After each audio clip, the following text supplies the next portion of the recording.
Welcome to the Marketing for Startups podcast by Ugly Ventures.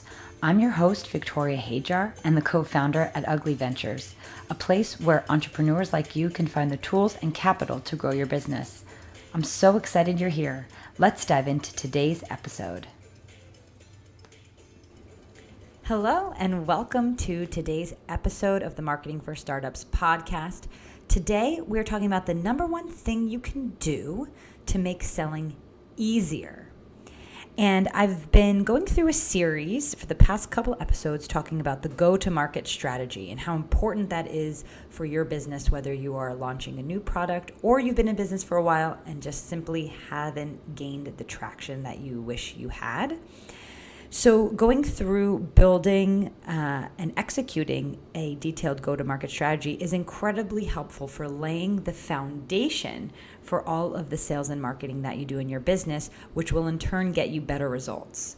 But today I'm going to go through the number one thing that you can do, one preparation exercise that you can go into that's going to make selling so much easier in your business. And that is doing market research. I am sure I'm becoming a little bit annoying talking about interviewing prospective clients and creating a ideal client avatar or an ideal persona. This is what we talked about last week, was creating a buyer persona. But I wanted to dig a little bit more into the tactical things that you can do to execute your market research. So I think it's really easy for me to just give the instruction of go ahead and find some people to talk to and do some market research. But I thought it would be helpful to get a little bit more granular on exactly how you would execute it. And give you some ideas and maybe some inspiration to go ahead and go through the process. But before I get into that, I just want to make a blanket statement. And I'm not sure if you'll agree with me or not, but sales in general, sales is really hard. Sales stinks.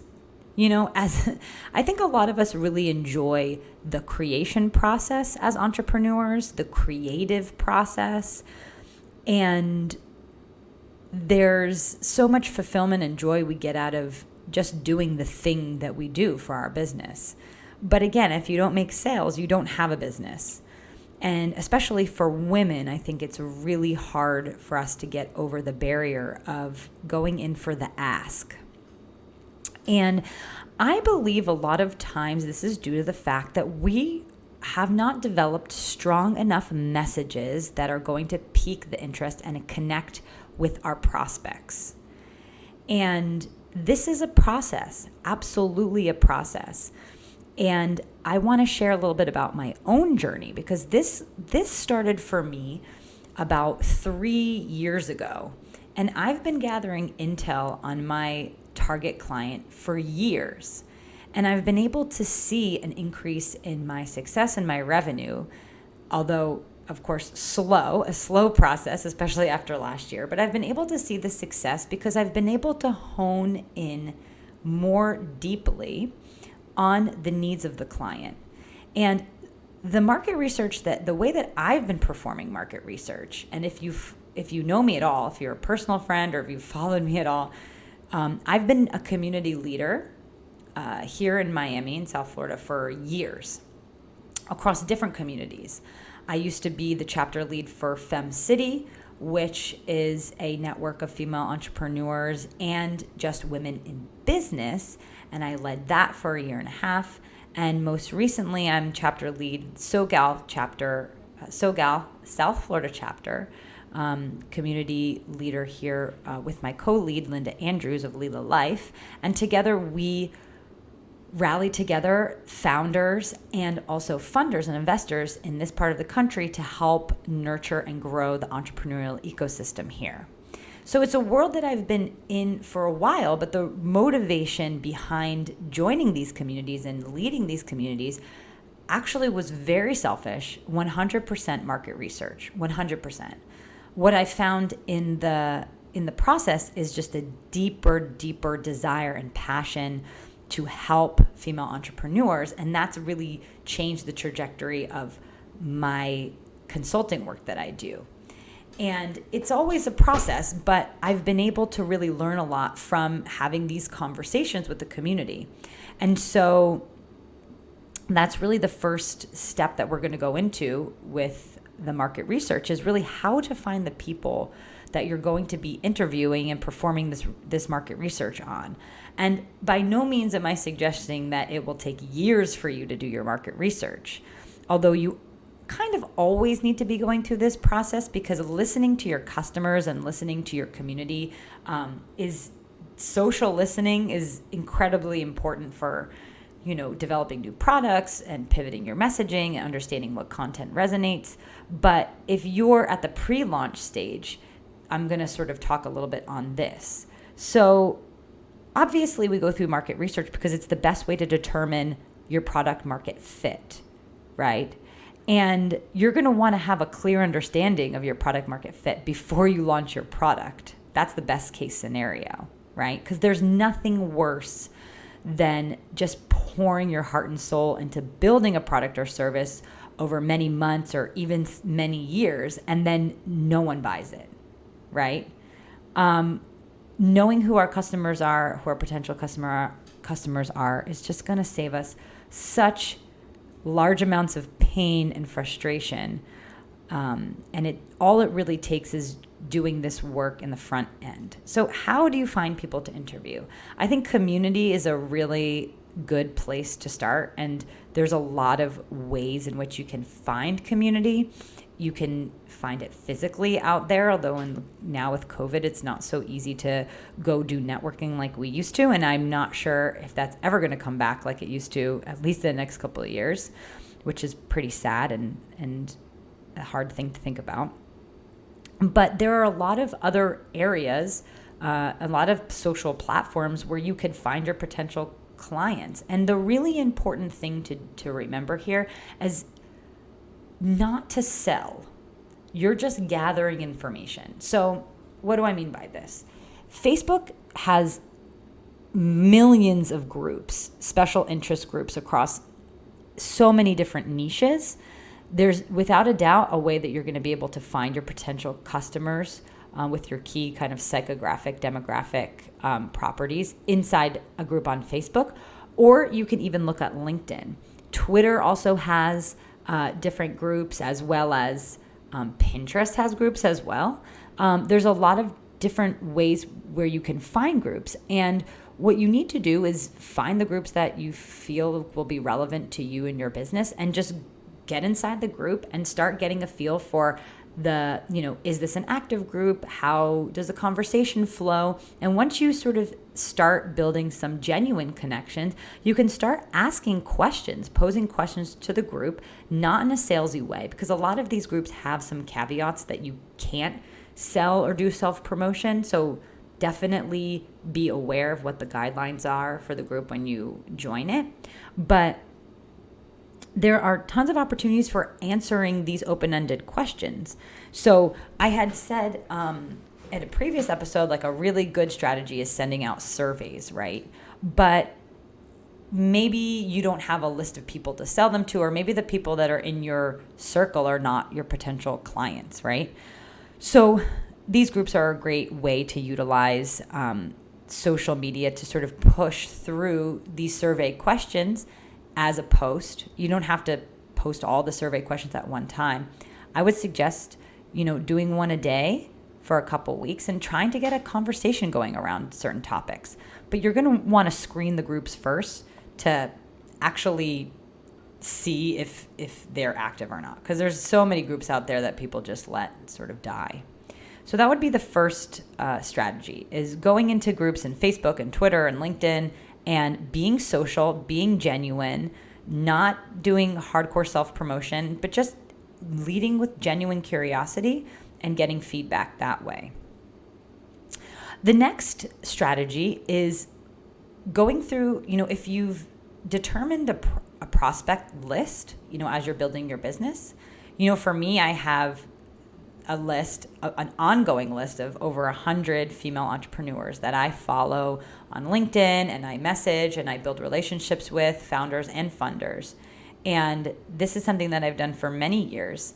And if you have a similar list of who your prospects are, who would be, who you're trying to target. So say you're trying to sell to hotels, say that's your target B2B, right? That's your target client is selling to hotels. If you have a list of 100, 200, 300, 500 hotels that you're going to attack over the next year or whatever after your product launches, before the product launches, there's incredible value in just trying to get some of those key decision makers on the phone for a virtual interview. I did this many years ago when I was really focused on servicing actually hotels, because I spent many years of my career working in hospitality. So when I first started my consulting company, I really believed that I was going to be wholly singularly focused on hotels. So I kind of reached out to any person that I knew on LinkedIn and some of my previous contacts and that I've had from that life. And I just asked them if they would have a chat with me. And some people didn't respond, but I got, 10, 15, 20 people to actually say yes to having a chat with me. And over, a month or two, I would get them on the phone, and then I would always send a thank you Starbucks gift card. I didn't even have to go leading in with that because I had warmed them up enough to be able to kind of ask without having to put that carrot in front of their face initially. But that's also another option is just incentivizing people, saying, listen, I would love to buy you a virtual coffee or give you a $25 Amazon gift card, depending how much money, a budget you'd like to allocate to gathering this information. And I would say that this is really valuable way to spend your money, probably the most valuable way you can spend your money before you start creating any marketing, branding, or sales for your business. And invest in this process, because it's going to pay you back tenfold, 15-fold, right? It just will. So if you don't have money to spend, I would say spend your time like I have inside these communities so you can learn about the problems that your buyer persona, your ideal client avatar would have, your ideal client would have. The next is really doing referrals. So if you don't have anyone in your immediate circle that you can lean on that could help you with this market research, I would send out a blast email to your immediate circle asking if they know anyone that could help you in the project, right? That's another way of just widening the scope to try to get in touch with that core, that core client you're trying to reach, right? And then again, referrals and also leveraging third-party networks. So you can do this with people that you know or other networks that you know. So maybe you're a part of some networks like, I don't know, maybe like a Toastmasters, or there's a lot of other similar kind of networking groups. And a lot of these, have moved online. But joining these kind of networks that maybe don't have like a direct correlation with what you're doing, but there's a lot of people inside the networks with varying businesses or varying verticals that they're involved in, is another way that you can gain referrals to just interview, right? You can interview one-on-one. You can get people into a group, like a little event. I've been in market research events where, it's kind of like a party and you get wine and you have everyone sit around with cheese and crackers and talk about products and stuff. Or I've been on one-on-one interviews. I've been in, Zoom group calls. So, depending on obviously where you are in the country and to what degree you can get together with people physically, but this can easily be translated into a virtual event with a group of people if you think that would be, if your product kind of lends itself to doing that.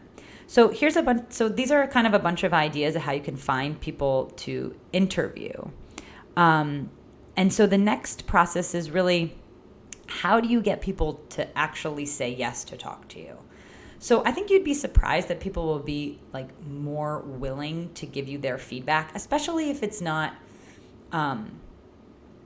if it's a stranger, getting someone on a call for half an hour maybe is not so easy. That's where I would say getting that incentive going is going to be helpful. But a lot of people that come up as referrals or in your personal network or people you can reach out through LinkedIn to build a relationship with really are really gracious and would be happy to spend like 15, 20 minutes on the phone with you to answer some questions or to just reply to a post or to do a quick survey. People are genuinely, I think, generally pretty happy to help. But again, if you're having a hard time getting, people on the phone or people to answer surveys, then I would go to the next strategy, which is number one, yes, incentives. There's all different kinds of incentives that you can pull up, right? You can offer your product. If your product is done, you can offer them to be kind of a beta tester, and then you can continue getting feedback from them as they try and test your product. That's a great idea. I love Starbucks gift cards because I think everyone's always happy to receive it. You can give $5, buy them a coffee, and everyone's happy as a clam, and it's not that big of an investment.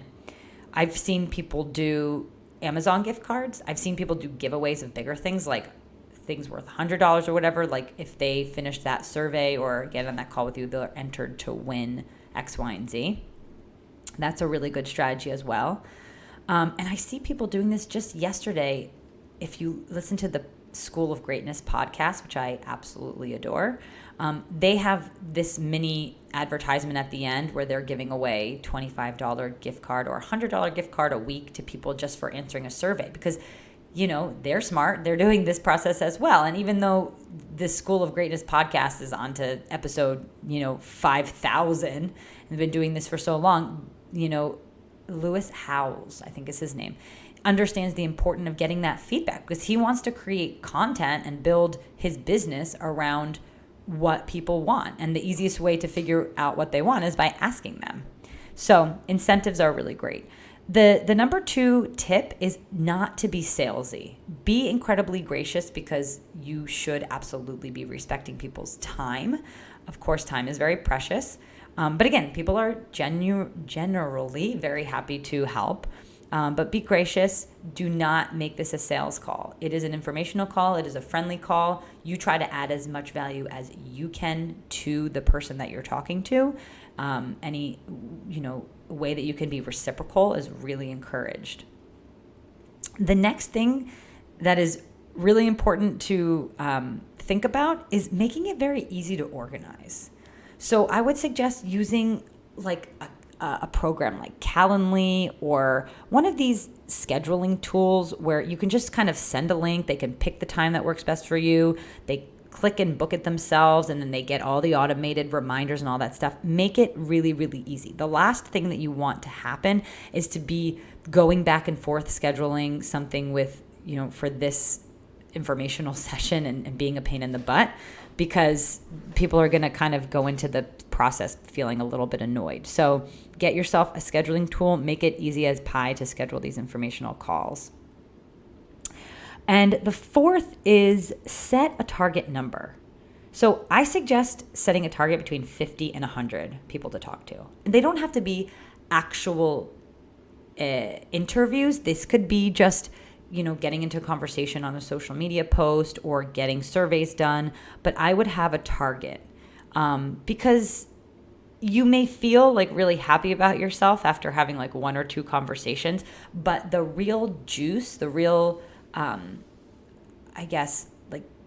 good information comes from the quantity of data that you have. Because everyone's situation is very specific, right? There's a lot of, in any kind of vertical, in any industry, with any business, everyone has their own specific issues. And what you want to do is start identifying patterns. And the easiest way to do that is having more data to go off of.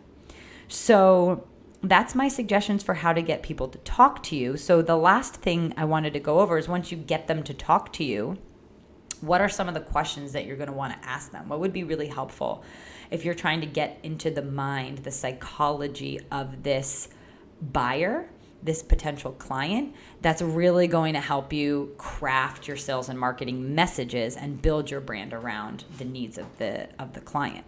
So obviously it's going to be extremely helpful to ask, what is the title and the role that they have in their business if you're doing B2B. It's also helpful to know that just for psychographic purposes, what level of professional or if they're not professionals is what they do for a living. But especially if you're doing B2B, I find with some clients, and I've experienced this myself in doing sales, when you're doing prospecting, it's easy to sort of search for title, and it will be really helpful if you can narrow down like exactly what title you're trying to pitch to. So asking that on the front end in this market research is really important. Understanding, and titles are very different across different verticals. But if you can get a general idea of the 2 or 3 titles that your target client holds is really, really helpful. You want to know, what company they work for, the size of their company. So basic information you can get about their company is also helpful.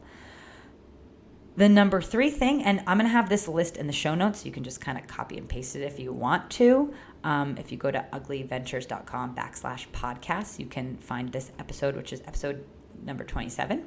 But the third thing and probably the most important is, the second most important, is understanding what are some of the goals that the potential client has.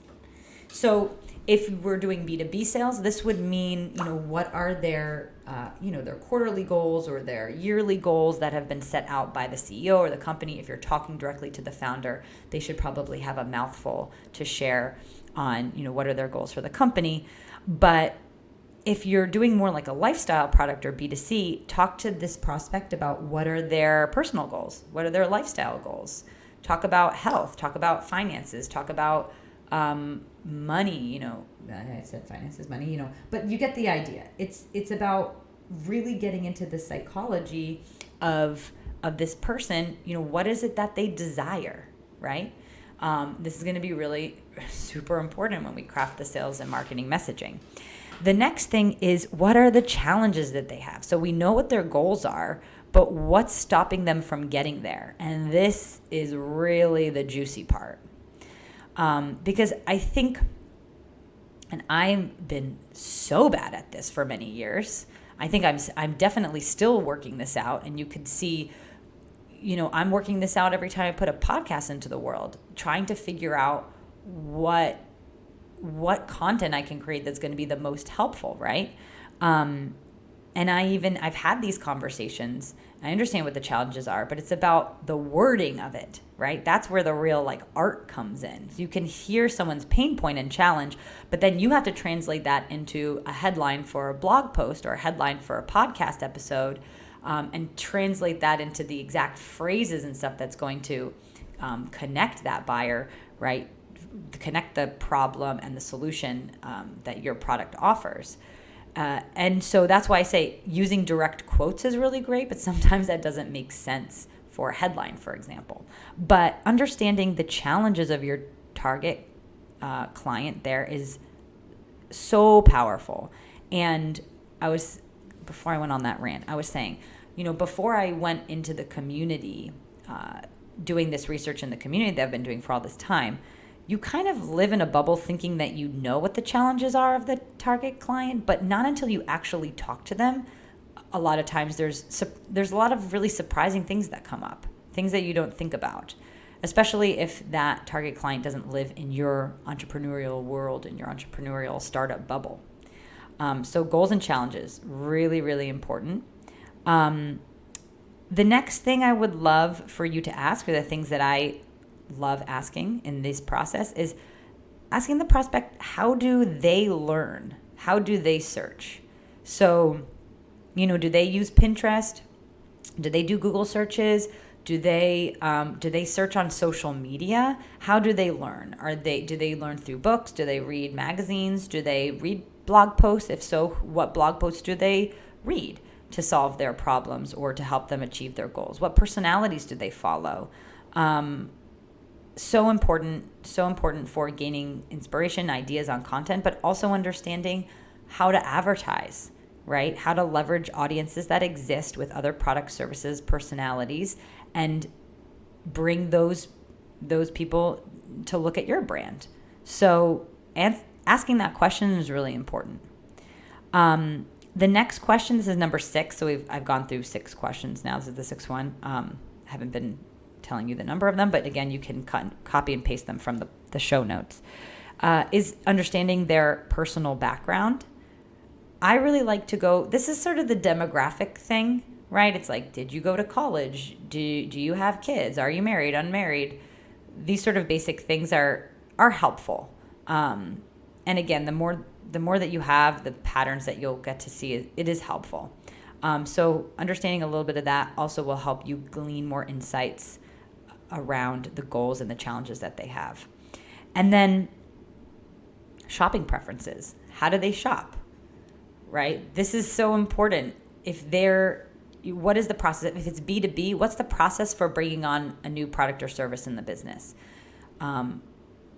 Important, if there's certain approvals that need to be done, like what is the process that goes through bringing on a new product or service in the B2B is going to be quite different than how an individual makes a purchasing decision.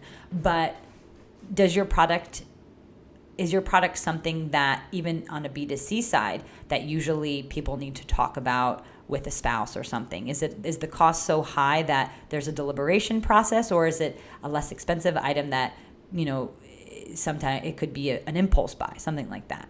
Buying like a Caribbean cruise is going to be a different buying process for the prospect or the client than, a shirt at TJ Maxx, for example. So really good to get behind the psychology of the shopping preferences. And then the last, and this sort of is tied to the goals and challenges, but the last question you want to dig into, and this is a little bit vague, so you can kind of find your way to it with the client or with the prospect, is asking what is their why, right? So if you're doing something B2C and you're trying to understand the goals and challenges of this prospective client, it is a really interesting process to sort of uncover what's the deeper why. Why do they have the goal, right? And you can kind of start there. It's like, if you want to lose weight, why? Why do you want to lose weight? Is it just because you want to look good, or do you want to have more energy for your kids? If you're doing B2B, if the goal is like, I want to save this amount of money, or I want to grow this amount, why? Is there a deeper mission of the company that they're trying to reach a certain goal so they could help this charity or help this population? Understanding the deeper why is a question that should also be asked. So that's all that I got for today. That one's probably going to end up being a little bit of a longer episode, but I hope that you gained some value out of this, because I was seeing that I was being very intense about people doing market research. I believe in it so much. It's something that I do all day, every day. I've started several businesses on my own. I've had several false starts to businesses where I've started with this research process and then realized that I didn't want to put the time, energy, and effort into launching that product. It wasn't really for me. So I've saved quite a lot of time going through this process. I see the value in it. And I hope that you all do as well. If you have any other questions on this or any insights to share, I really encourage you to please contact me, because I love getting more ideas and or hearing that maybe my ideas stink and that you have better ideas. So please let me know. I'm open to all comments, suggestions, questions. Hope you're having a wonderful Thursday, and I will see you back here next week. That's it for this week. Thank you for listening to the Marketing for Startups podcast and for sticking around till the end. It would mean so much to me if you could like and subscribe to this podcast. It's a great way of telling the world that this podcast has content worth listening to. And remember, you could always reach me at LinkedIn at Victoria Hajar or at uglyventures.com. Thanks for listening. Until next week.